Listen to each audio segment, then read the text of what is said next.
Bien, allí donde usted está, vamos a abrir nuestro texto en Mateo, en el capítulo 4. Vamos a poner allí la cinta o nuestro dedo para separar esto. Y vamos a orar que el Señor nos ayude en esta mañana a leer sus escrituras y también a aprender de ellas. Oremos.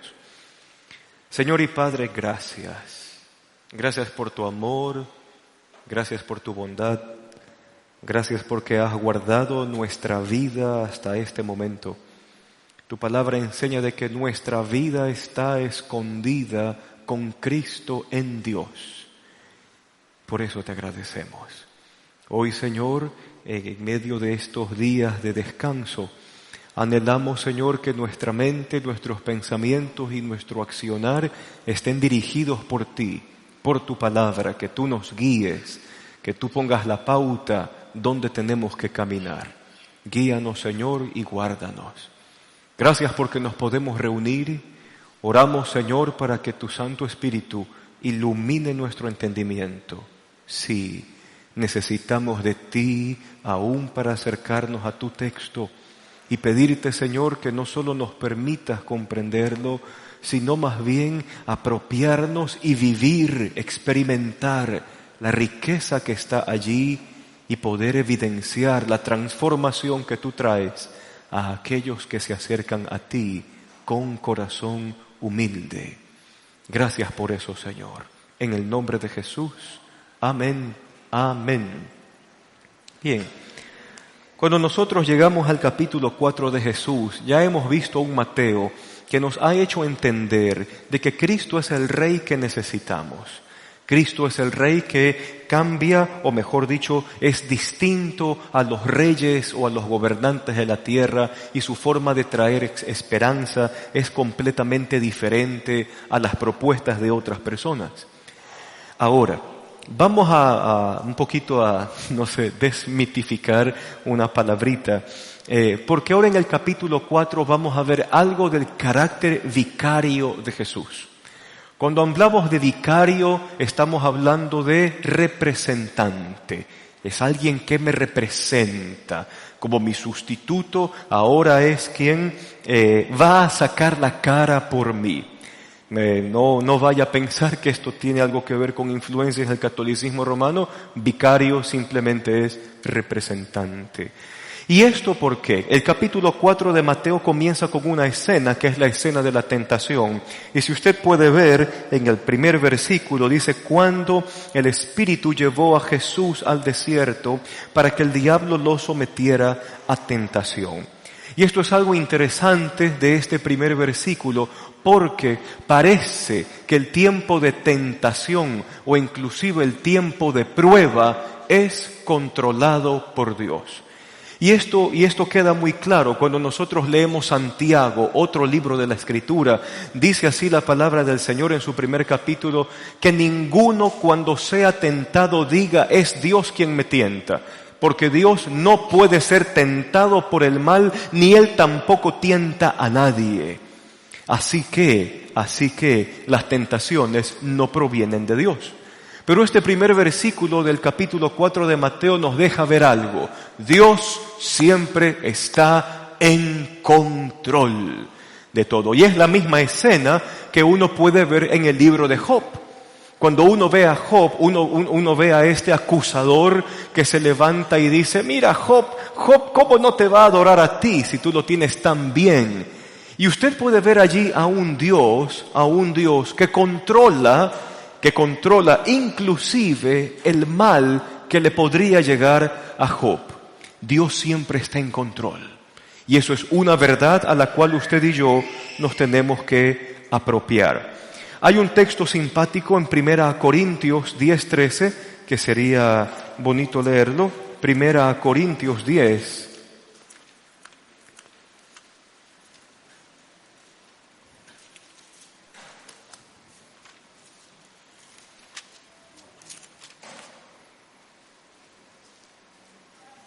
¿Llegó?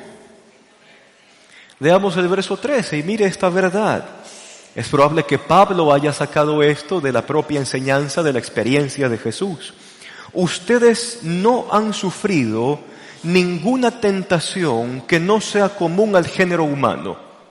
Pero Dios es fiel y no permitirá que ustedes sean tentados más allá de lo que puedan soportar o aguantar. Más bien, cuando llegue la tentación, y nosotros podemos poner entre paréntesis, la cual Dios la tiene bajo control, o la prueba, la cual Dios tiene bajo control, Dios mismo les dará a ustedes también una salida a fin de que puedan resistir. Entonces el Cristo en su humanidad es tentado y al mismo tiempo la Escritura nos deja ver de que Dios está en control de esta situación. Ahora, nos llama la atención esta escena de la tentación. Si bien el Cristo está siendo tentado en su humanidad, vamos a ver de que estas tres tentaciones a las cuales Él es sometido tiene un carácter vicarial o representativo. Vamos al verso 2. Después de ayunar 40 días y 40 noches, tuvo hambre. La humanidad se hace allí fehaciente. Lo que nos llama aquí un poquito el pensamiento es esta cantidad de 40 días. Este numerito ha jugado un papel muy interesante en muchas escenas del Antiguo Testamento, en especial en la época del Éxodo. ¿Por qué?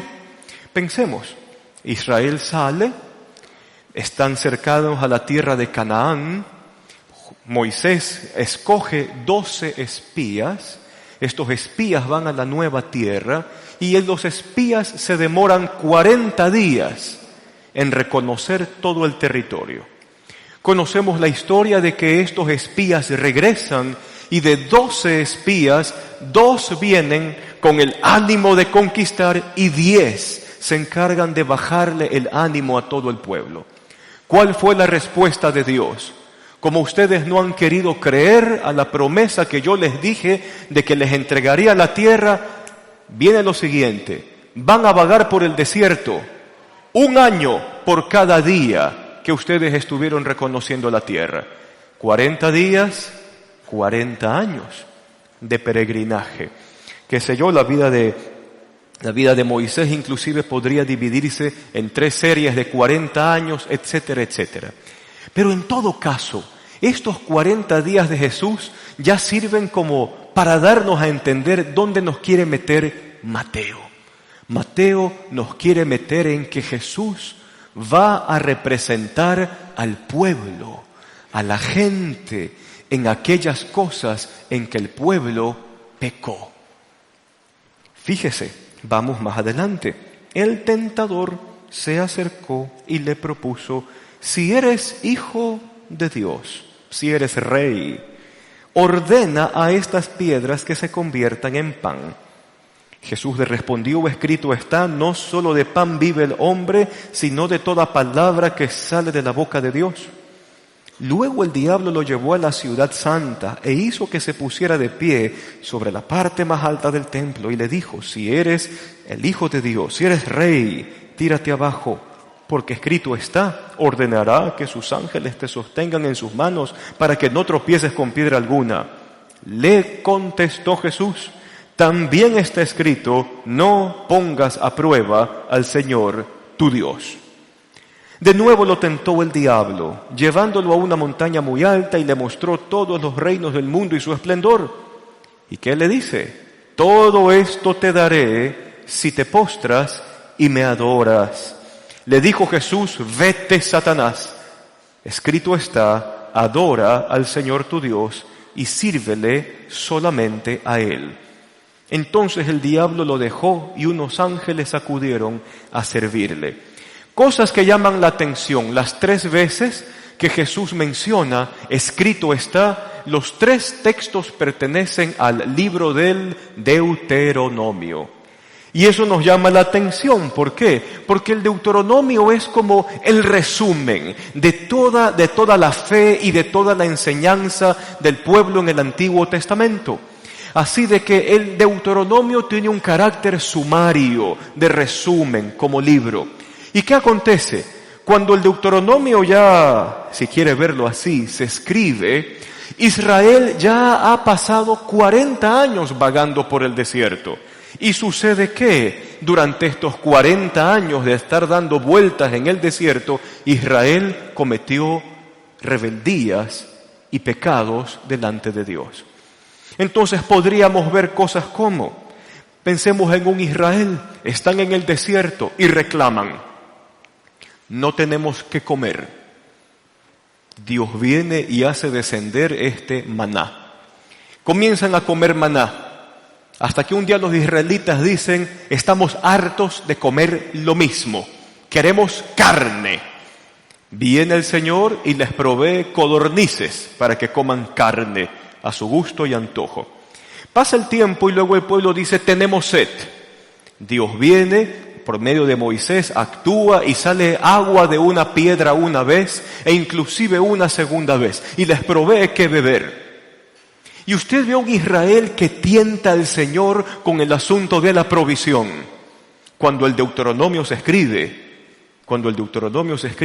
Dios le dice a Moisés, ustedes han aprendido que no solo de pan vive el hombre, sino de toda palabra que sale de la boca ¿de quién? Del Señor. Entonces, están en un desierto, ¿y qué era lo que proveía el maná? Lo que Dios decía. Tenían ganas de carne. ¿Qué hacía que los israelitas tengan carne? La palabra de Dios. Tenían sed. ¿Qué hacía que se provea el agua? La palabra de Dios. Pueden llegar a una gran conclusión. ¿Cuál es? La gente se recibe su alimento de toda palabra que sale de la boca del Señor. Pero sucede que Israel falló.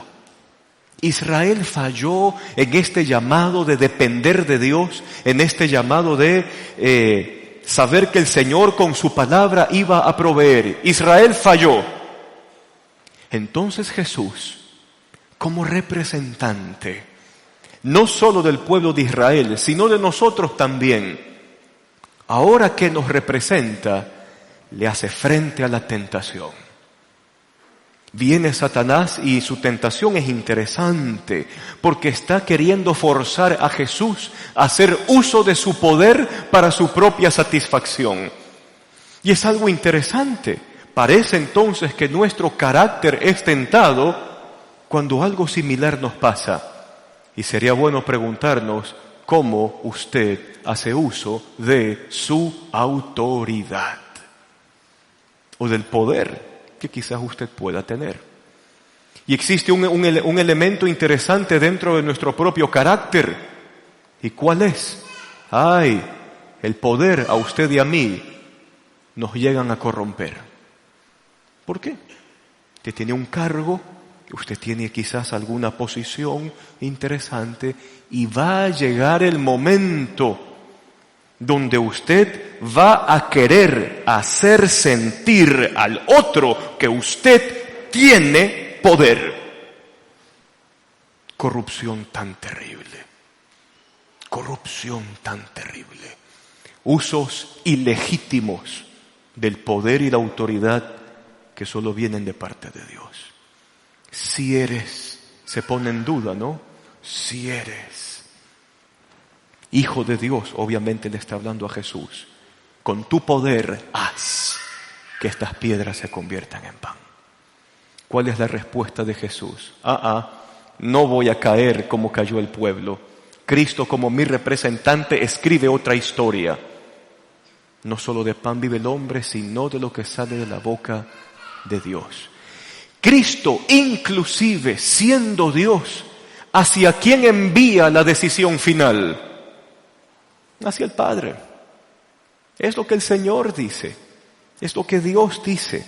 Qué lindo representante. Qué lindo representante nuestro. Vamos más adelante. Vamos a la siguiente tentación que nos llama la atención. Es lo lleva al pináculo, a la parte más alta del templo. Ahora imagínese estar en una estructura de unos 12, 15 metros de alto y ahora, aquí viene algo donde las películas a nosotros nos metieron información un poquito falsa. Entonces las películas nos hacen ver el templo vacío. El templo vacío, no hay nadie en el templo. Y ahí está Jesús en el pináculo siendo tentado. La cosa es que el templo nunca pasaba vacío. Siempre estaba lleno de gente. Y entonces este milagro que le está demandando Satanás en su tentación tiene que ver con que usted se imagina la escena. Está un hombre en la parte más alta y de repente se tira templo abajo y va cayendo y de repente se parten los cielos y bajan ángeles a hacer una super escalera para que el Hijo de Dios descienda caminando entre ángeles y nubes. La gente se hubiese quedado, ¡wow! Lo llamativo. El ego sigue siendo parte de la tentación. Y esto nos deja entrever cosas y cosas. Parece que una de las grandes falencias del ser humano es hacer las cosas por el ego. Que otros me vean, que otros reconozcan, que otros se den cuenta. Como también podría ser a veces lo contrario, que ni se den cuenta que ni sepan que yo, que ni se enteren que yo. El ego sigue siendo parte de esta cuestión caída dentro de nosotros. El Cristo aquí recibe este bombardeo de ataques al ego. ¿Y cómo responde el Cristo frente a esto? No pongas a prueba al Señor tu Dios. Nuevamente la Escritura, la palabra de Dios, se convierte en la defensa, inclusive para esta tentación, que apunta a mi ego, a mi yo, le pone una barrera y hace que la persona nuevamente dependa de quién. Dependa del Señor mismo. Dependa del Señor. Hasta Cristo contemplaba que su fortaleza venía de la palabra de Dios y su dependencia al mismo Padre. Cosas que llaman la atención de estas tentaciones. De igual forma, en su carácter representativo, esta parte de Mateo 4:7 tiene que ver con el libro del Deuteronomio. Cuando los israelitas tientan al Señor para pedirle agua en medio del desierto. Había un asunto de desconfianza al Señor. Vamos a otra.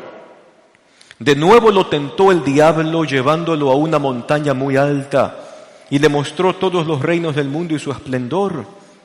La condición, te doy si me adoras. La respuesta de Jesús, adora al Señor tu Dios. Carácter representativo de esto, Israel en la ocasión quizás más fehaciente, se va hacia la idolatría. Moisés se va 40 días al monte Sinaí a recibir la palabra de Dios, la ley de Dios. Y mientras tanto el pueblo que estaba en el campamento, ¿qué comenzaron a decir? Moisés está demorando mucho. Se murió. Y si se muere, ¿quién nos guía? Aarón, tú eres hermano de Moisés. Haznos un favor, aquí hay oro, aquí hay metal precioso, haznos un ídolo. Y viene Aarón, le hace caso al pueblo, confeccionan una estatua de un becerro y luego dicen, Israel, estos son los dioses que te sacaron de Egipto. Y ese también tiene que ver algo con nuestras falencias de carácter en nuestra humanidad. Nosotros dejamos que el primer lugar de nuestro corazón lo ocupe cualquier otra cosa, cualquier otra persona, cualquier otro bien material, cualquier otra riqueza que no sea el Señor mismo. Que no sea el Señor mismo. Y ahí se deja entrever el carácter de Dios. Éxodo 20 habla de un Dios celoso, fuerte. Vaya, Dios nos cela. Su celo obra lo correcto por obvias razones. Pero esa es una falla nuestra. Dejamos que en nuestro corazón estén otras cosas. Y cuando esas cosas ocupan el lugar que al Señor le pertenece, la vida se comienza a hacer caótica. Se hace un caos, porque no tiene usted ni yo la más mínima idea de cómo trabajar nuestras prioridades. Usted nunca sabrá trabajar sus prioridades mientras la primerísima prioridad, que es el Señor, ocupe el primer lugar en su corazón. ¿Cómo usted se da cuenta que tiene un Dios con minúscula aquí adentro? Cuando usted y yo comenzamos, y perdóneme el término, comenzamos a chillar cuando algo falta. Eso nos deja ver mucho, nos deja ver todo. Cuando lo más importante para el pueblo de Dios es saberse rico, porque tiene un Señor en quien confiar, porque tiene un Dios al cual acudir, y esa es nuestra mayor riqueza, inconmensurable. Carácter representativo de Jesús. ¿Por qué el Cristo entra en este asunto de la tentación? Es interesantísimo, pues tiene que ver con su carácter representativo, lo decíamos, y quisiera que usted revise un texto del libro de Hebreos. Por favor, acompáñeme.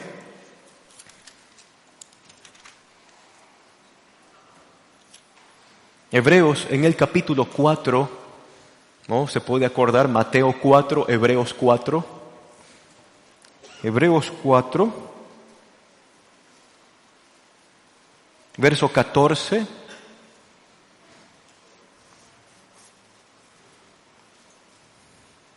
¿Llegó?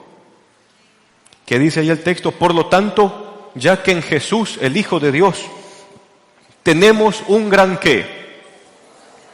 Sumo sacerdote, un sumo pontífice, un intermediario, un representante, uno que hace puente entre Dios y yo. Ya que tenemos un gran sumo sacerdote que ha atravesado los cielos, aferrémonos a la fe que profesamos. Porque no tenemos un sumo sacerdote incapaz de compadecerse de nuestras debilidades, sino que tenemos un sumo sacerdote que ha sido tentado, ¿cómo? Que ha sido tentado en todo, de la misma manera que nosotros, pero sin pecado. Así que acerquémonos confiadamente al trono de la gracia para recibir misericordia y hallar la gracia que nos ayude en el momento que más la necesitamos. Me pareció interesante este texto de Hebreos, porque Hebreos también trata de cómo el pueblo de Dios hace frente a una tentación. Y entonces, ¿cómo usted y yo reaccionamos frente a la tentación? Por si acaso, no puedo decir, yo puedo, sí puedo aguantar un poco más, sí puedo estar cerca y no contaminarme. No, para nada. Por lo menos el texto de Mateo nos deja entrever algo. Frente a la tentación, primera cosa que yo tengo que hacer, tengo que recordar lo que la palabra del Señor enseña. Y ese traer a la memoria, ese recordar, ese aferrarme a las Escrituras, aunque usted no lo crea, a usted le genera un muro de contención, de concreto, impenetrable. Por eso los salmistas bien podrían decir, guárdame conforme a tu palabra. Bien Jesús decía, el autor de Hebreos, también dice, la palabra de Dios es viva y eficaz, más cortante que una espada de doble filo. La palabra de Dios me guarda. El cristiano no entra a racionalizar la tentación. Si usted se da cuenta en el diálogo de Cristo y Satanás, discúlpeme, ¿hay un diálogo desarrollado? No hay un diálogo desarrollado. Viene el otro, le dice sus 4 cosas y ¿cómo responde Jesús? Escrito está. Escrito está. No hay diálogo. Yo no entro en diálogo con la tentación. La palabra genera ese muro de contención. Siguiente cosa que nos enseña Hebreos, ¿cuál es? Inmediatamente, acérquese ¿a quién? Acérquese al trono de la gracia de Dios. El trono de la gracia nos deja entrever cuál es la actitud de Dios frente a un débil, frente a uno que necesita ayuda. Gracia. ¿Cómo Dios me recibe en medio de la tentación? Dios me recibe con gracia. Y su gracia me acoge y me va guardando del mal. Lo mismo que hizo Jesús. Los textos bien escogidos de Jesús apuntan hacia lo que sale de la boca de Dios. No tentarás al Señor tu Dios, etc. Apuntan hacia el Señor. Y podríamos agregar un poco más, aunque esto es de un bloque de Mateo más adelante, cuando usted sea tentado, Jesús ponía una forma interesante de tratar con la tentación. Corte mano, arranque ojo. Es decir, que cuando usted identifica algo que a usted le hace daño, usted no entra a negociar. Usted corta y usted arranca. Entonces, si para usted es tentación porque le gusta tener sexting con alguien, si usted sabe qué es eso, usted sabe a lo que me refiero. Entonces, ¿cuál es el chateo sexy, chateo sexual? Hoy hablan de que el 70% de los divorcios que se dan, por lo menos en Occidente, se dan por infidelidades que comenzaron vía chat, Facebook, WhatsApp, cualquiera de esas cosas. Entonces, si usted ya sabe que eso puede ser su debilidad, ¿sabe qué? En Amazon ya están vendiendo el Nokia 1100 otra vez. Corte mano, arranque ojo. Simple. Si para usted la televisión se convierte en un punto donde la tentación entra a su casa, arranque ojo, corte mano. ¿Cómo sería eso? Saque la televisión, pónganla en la sala. No le ponga televisión a sus hijos en el cuarto. Hágase un favor a usted mismo y también a sus hijos. Saque esa nota de allí. Arranque ojo, corte mano. Si probablemente usted no puede estar solo por A o B motivo porque sus pensamientos o sus acciones comienzan a disvariar, siempre esté acompañado. Corte mano, arranque ojo. Son consejos sencillos que salen de la palabra del Señor. Cosas lindas para nosotros. Dios está en control de la adversidad. Dios está en control inclusive de la tentación. Y Dios es fiel que da la salida. ¿Cuál fue la salida para Jesús? El depender propiamente de la palabra del Señor. ¿Y qué más? ¿Qué más nos deja ver Jesús aquí? Hay un texto de Juan que me gustaría traerlo a colación, cuando Juan dice, y el Verbo se hizo carne y habitó entre nosotros, puso su tienda entre nosotros. Y nosotros vimos su gloria, la gloria del unigénito del Padre. Y esto es lo interesante, en Cristo Jesús usted puede ver la gloria de Dios en su humanidad. Es decir, Cristo viene y un poquito nos desbarata ciertas plataformas de superhéroe que nosotros tenemos. Y Cristo le hace frente a todo como hombre. ¿Y dónde se deja ver la gloria de Dios? En su dependencia con el Señor.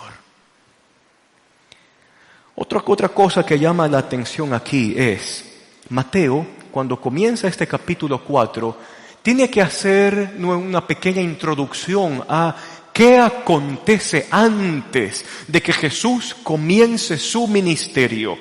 Y esto es algo interesantísimo de la tentación e inclusive también del tiempo de prueba. Una característica que cruza ambas es que forjan el carácter.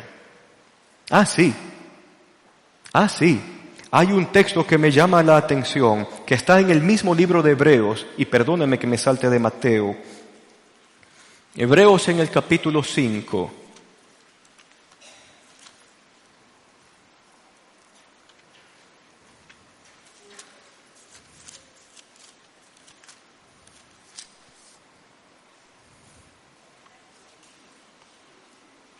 ¿Llegó? Verso 8.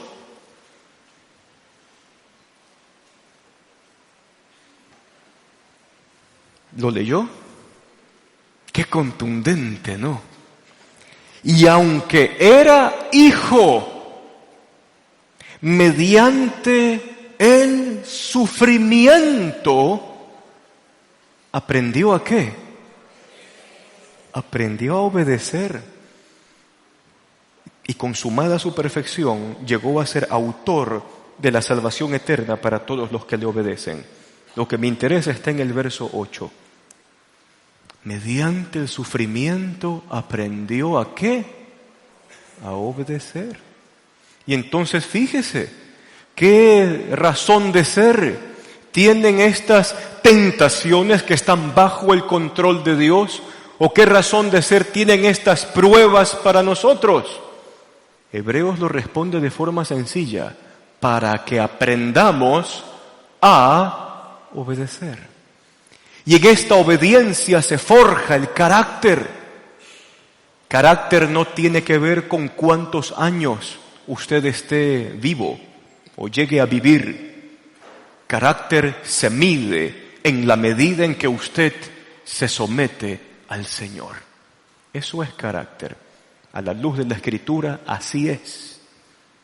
Entonces, si aún hay cosas que afinar en su carácter y en el mío, es necesaria la prueba. Necesarísima. Porque si no somos probados, si no somos afirmados en el carácter, ¿cómo Dios nos puede conceder alguna cosa que quizás estemos demandando? Jesús acuñaría dentro de sus dichos a aquellos que fueron fieles en lo poco y que a causa de esa fidelidad ahora Dios los puede poner en lo mucho. Entonces a veces usted quiere tener, un carro nuevo. Hablemos de ejemplitos materiales chiquitos, ¿no? Entonces usted tiene un San Remo. Usted se acuerda de los San Remo, ¿verdad? Muy bien, entonces usted tiene su San Remo. Y usted está orando, por comprarse el nuevo Nissan Armada. Pepa el carro. ¿Ya? Estoy proyectando mis gustos, ¿no? La gana de molestar. Entonces, y usted está allí. ¿Sabe qué? Y usted a ese pobre San Remo no le hace los cambios de aceite en el kilómetro que le toca. A ese pobre San Remo usted lo tiene parchado y remachado, no lo ha podido llevar un enderezador. A ese pobre San Remo usted le ha adaptado 4 diferentes aros en cada llanta. Usted a ese pobre San Remo no le ha cambiado zapatas de freno desde hace tiempo atrás. ¿Usted está listo para tener el Nissan Armada, edición de lujo, limitada, de último modelo? La respuesta es no. La respuesta es no. Entonces, las pruebas, ¿para qué sirven? Para afirmar nuestro carácter, para poder administrar lo que tenemos, para sentirnos contentos con lo que tenemos y dejar que Dios haga su obra en nuestros corazones. Entonces, eso cambia la perspectiva de las pruebas que estemos atravesando. ¿Por qué? A veces la perspectiva de la prueba es yo pobre, yo el sufriente. ¿Qué mal yo he hecho, Señor, para que esto me acontezca? Pero cuando vemos el carácter formativo de las pruebas, podríamos dar gracias a Dios porque vienen a nosotros. Y perdóneme que lo lleve a otro pasaje más. Santiago, yo sé que es Mateo 4, pero creo que es necesario ver esto de aquí. Santiago en el capítulo 1, verso 2. ¿Qué dice ahí el texto? Hermanos míos, considérense como muy dichosos, bienaventurados, largamente felices. ¿Cuándo? Cuando tengan que enfrentarse con diversas pruebas, porque ustedes ya saben que la prueba de su fe produce ¿qué? Paciencia, constancia, perseverancia. Y esta constancia nos lleva a un feliz término de la obra para perfeccionarnos y hacernos íntegros sin que nos falte nada. Entonces cambia la perspectiva del tiempo de dificultad que yo pueda estar atravesando. Muy bien. Cristo está a punto de comenzar su ministerio. Está a punto de tomar esta gran responsabilidad de salvar al mundo y predicar el Evangelio. ¿Qué fue necesario para Él? Ser probado, ser tentado, que su carácter se afirme. Y una vez que la prueba ha sido superada, que la tentación ha sido vencida, Cristo hecho hombre ya tiene las credenciales para comenzar su obra. Y es por eso que usted en Mateo 4 ve de que inmediatamente después de la tentación, ¿qué comienza a hacer Jesús? Comienza a predicar.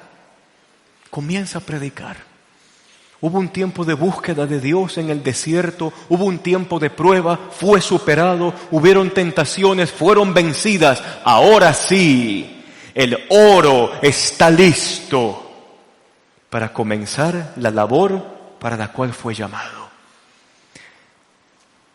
Fíjese, cuando Jesús oyó que habían encarcelado a Juan, regresó a Galilea después de este desierto. Partió de Nazaret y se fue a vivir a Capernaum, que está junto al lago, el lago de Galilea, en la región de Zabulón y de Neftalí, para cumplir lo dicho por el profeta Isaías: tierra de Zabulón y tierra de Neftalí, camino del mar, al otro lado del Jordán, Galilea de los gentiles.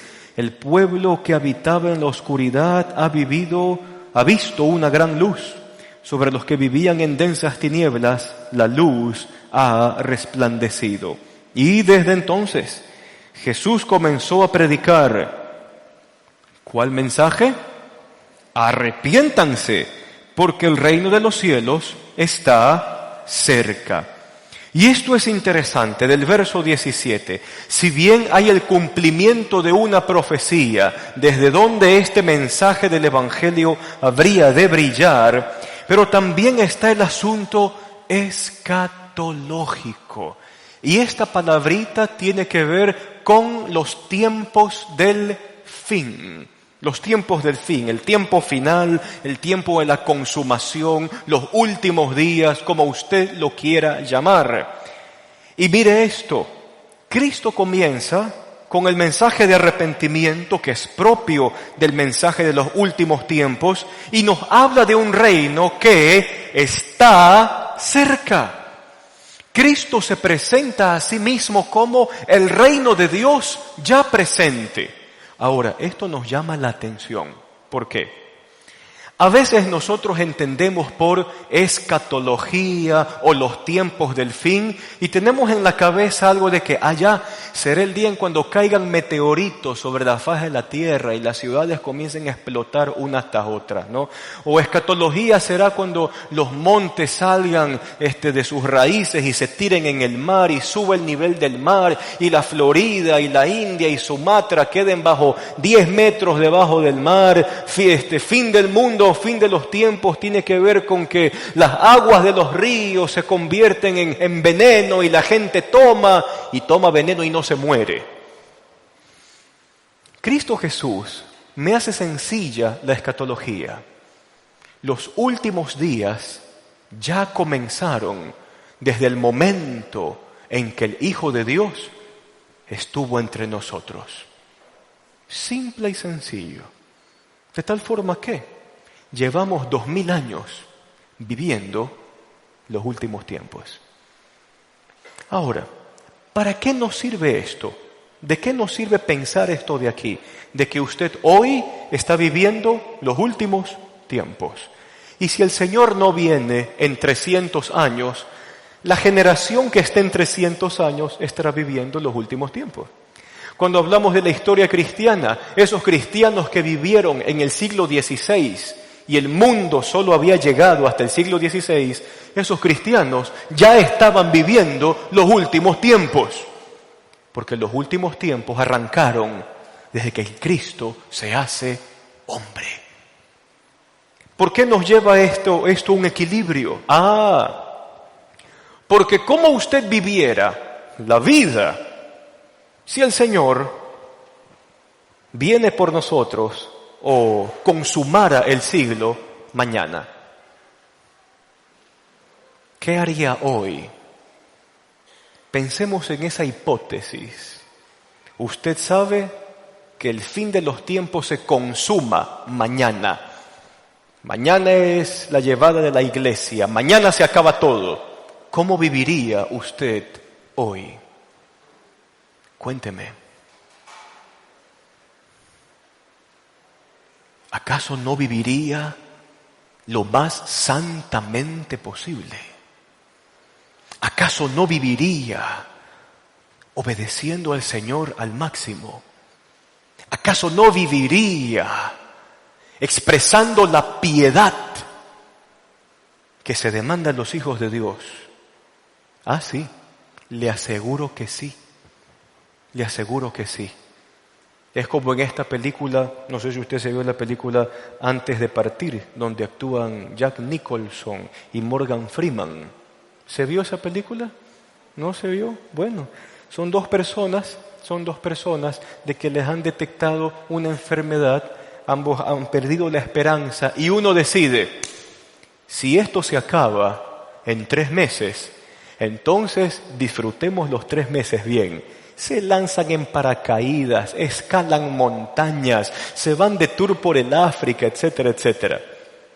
Algo similar debería pasar con nosotros.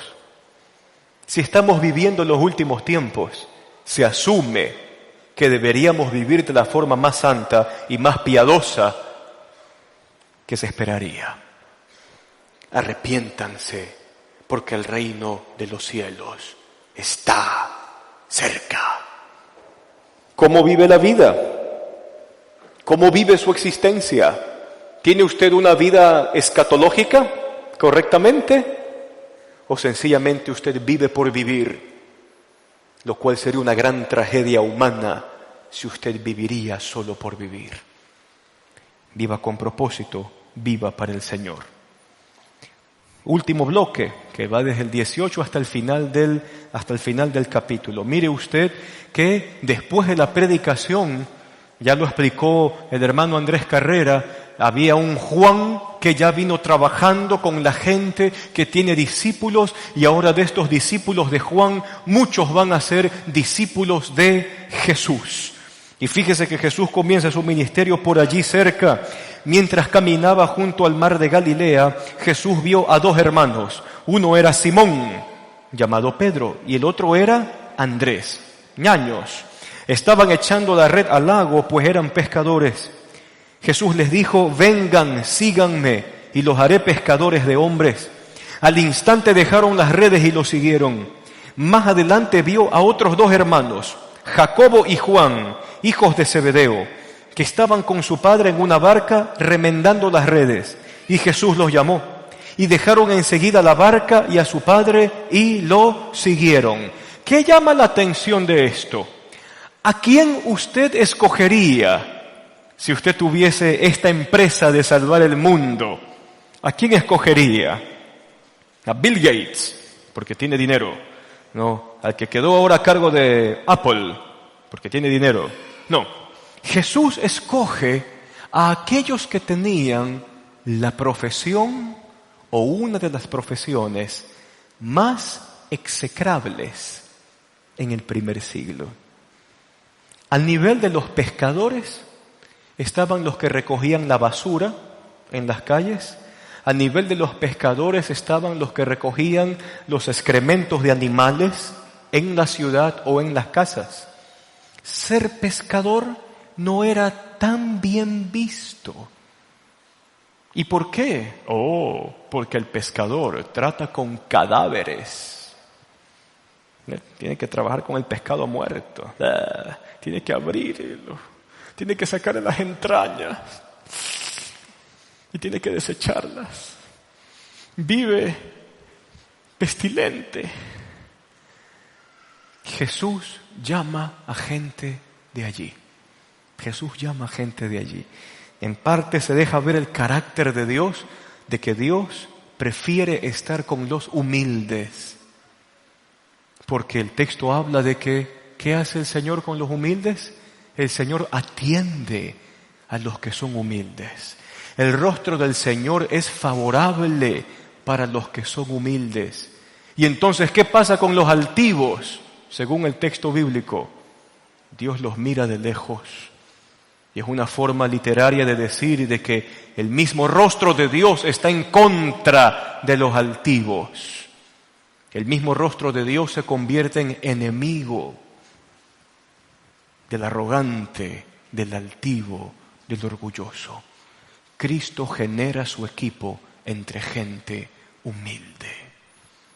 Usted quiere formar parte del equipo de Dios, el Dream Team de Dios. Aplique su corazón a la humildad.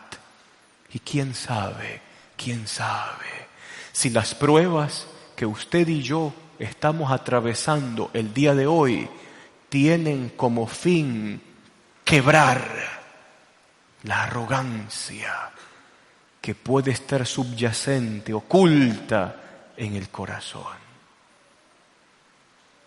Sea parte del Dream Team de Dios. Como estos pescadores, aprendamos a ser humildes. Cosas que llaman la atención de los pescadores. ¿Cómo reaccionan al llamado de Jesús? ¿Qué es lo que hacen inmediatamente que Jesús les llama? O que este maestro de Galilea les pide que le sigan. ¿Cómo reaccionan? Déjame vender las redes ya, y cuando haya vendido todo, ahí te sigo. No, usted ve allí un asunto radical, porque en Jesús la cosa es clara. O usted le sigue o no le sigue. No existe el seguir al Señor a mi manera o como yo creo. O es a la manera de Dios o no es. Y por lo menos el Señor demanda de que exista una conversión completa de mi corazón hacia Él. Completa.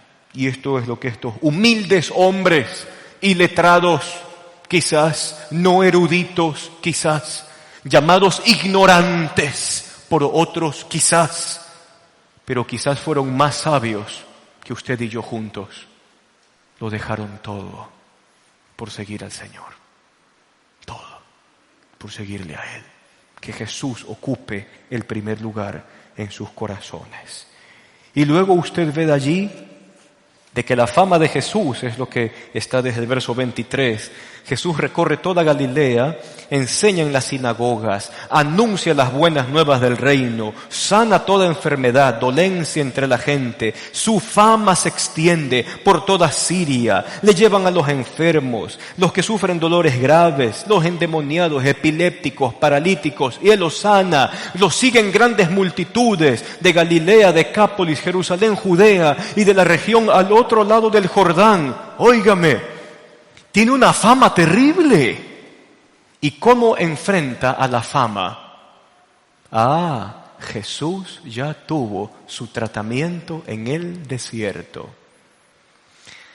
La fama, las finanzas, la posición social son fuerzas que van a estar siempre alando nuestra vida. Y qué lindo atravesar un tiempo de desierto para darnos cuenta de que esas ligaduras son vanas y que lo único que sirve es el Señor, nadie más. ¿Cómo se comporta usted frente a la fama? Eso dejaría ver mucho cómo está nuestro cristianismo, cómo reaccionamos frente al poder también. A veces la fama no se mide en estadios, quizás la fama se mida cómo estamos en nuestro nivel social, qué nos motiva a hacer las cosas en esta sociedad. Si es por la fama per se, usted y yo estamos perdidos. Nuestra gran motivación debería ser obedecer al Señor. Para terminar, ¿qué nos ha enseñado Mateo en el capítulo 4? Hacer frente a la tentación. ¿Qué nos ha enseñado Mateo 4? Que la tentación Dios la controla. ¿Qué nos ha enseñado Mateo 4? Que la prueba es necesaria. ¿Para forjar qué? Para forjar mi carácter.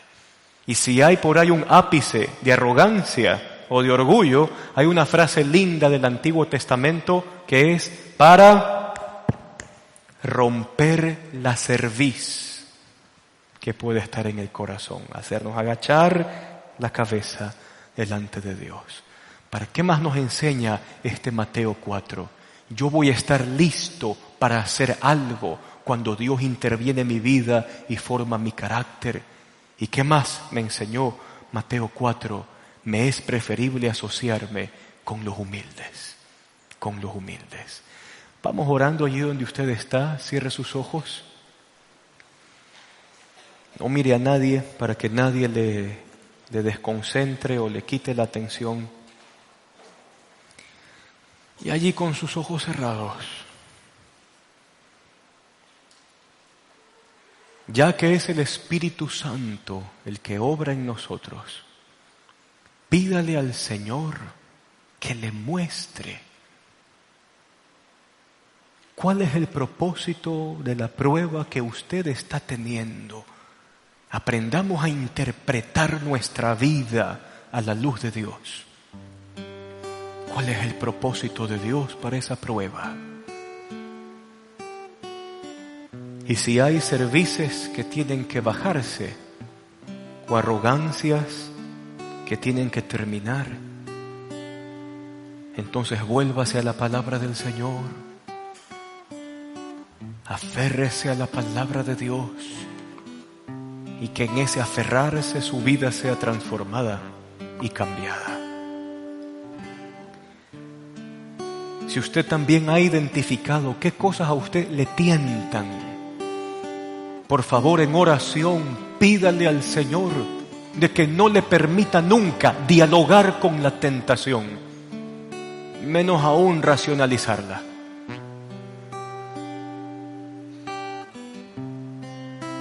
Señor, estamos delante de ti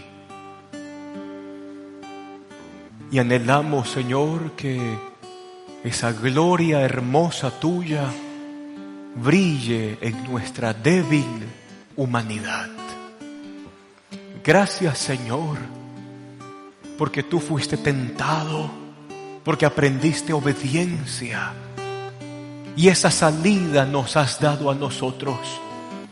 si Cristo, mi representante, hizo frente a la tentación y salió victorioso, concédenos también, Señor, la victoria en medio de nuestras tentaciones. Concédenos también, Señor, la victoria en medio de nuestras pruebas. Concédenos, Señor, el depender de ti y de tu palabra en todo, y que nuestro carácter sea forjado humilde para ti. Gracias por ello. Permítenos, Señor, rodearnos de aquellos que son humildes, de aquellos que han hecho a un lado la arrogancia en el corazón. Permítenos, Señor, vivir así también. Y cuando llegue la fama, o quizás llegue el reconocimiento, que nuestro corazón no se ensoberbezca, ni tampoco se haga orgulloso, porque toda la gloria y toda la honra es tuya y de nadie más, porque todos los ojos deben de mirar a ti y a nadie más, porque hacemos las cosas por amor a ti y a nada ni nadie más. Bendícenos, Señor, y ayúdanos. Queremos poner en tus manos, Señor, estos días, 2 días libres de feriado que tenemos. Guarda tú nuestras vidas. Guarda tú, Señor, de cualquier peligro, de cualquier mal que quiera acecharnos. Guárdanos tú, Señor, y permítenos disfrutar junto a ti, Señor, y también con nuestra familia, con los nuestros, y que sean días bonitos de edificación, días lindos de disfrutar las cosas con el sano disfrute que hay en ti, y concédenos fuerzas para nuevamente comenzar nuestras labores el día miércoles. Te damos gracias por todo y te agradecemos, Señor, en el nombre de Jesús. Amén. Amén. Que el Señor les bendiga, hermanos. Estamos despedidos. Nos vemos el próximo domingo.